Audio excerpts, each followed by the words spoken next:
DSC preparation కి మిగిలిన తక్కువ సమయాన్ని డిఎస్సి 2024 యాప్ లేదా DSC2024.com తో జాబ్ ని సాధించండి.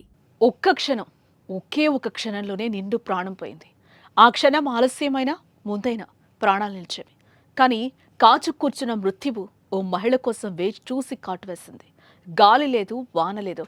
ఉన్న పళంగా ఓ చెట్టు స్కూటీపై వెళ్తున్న మహిళపై పడిపోయింది. పాపం ఆమె ఆ చెట్టు కింద పడి నుజ్జు నుజ్జైంది. విశాఖపట్నంలో ఈ విషాదకర ఘటన చోటు చేసుకుంది.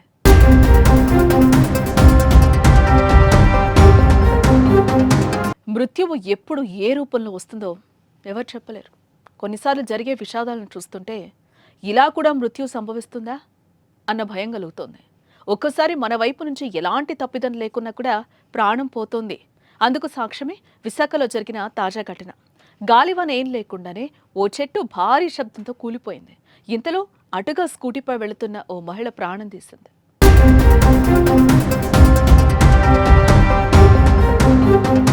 విశాఖలోని సీతమ్మధారలో పూర్ణిమ అనే 38 ఏళ్ల మహిళ ప్రయాణిస్తూ ఉండగా ఆమెపై రోడ్డు పక్కనే ఉండే చెట్టు ఒక్కసారిగా కూలిపోయింది. దీంతో పూర్ణిమ అక్కడికక్కడే ప్రాణాలు కోల్పోయింది. ఆమె కంటే ముందు వెళ్లిపోయిన వాహనదారులు, వెనకొచ్చిన వాహనదారులు త్రుటిలో ప్రమాదం నుంచి తప్పించుకున్నారు. అలాగే ట్రాక్టర్ పాక్షికంగా ధ్వంసమైంది.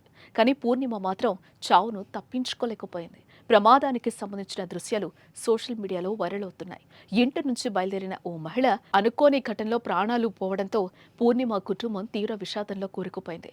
వారంతా బోరున విలపిస్తున్నారు.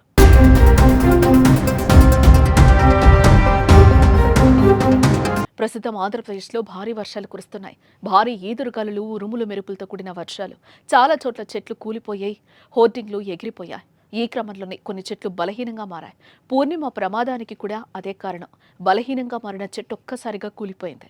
ఇటువంటి చెట్లను గుర్తించి వెంటనే తొలగించారని ప్రజలు కోరుతున్నారు. లేకపోతే మరిన్ని ప్రమాదాలు తప్పవంటున్నారు.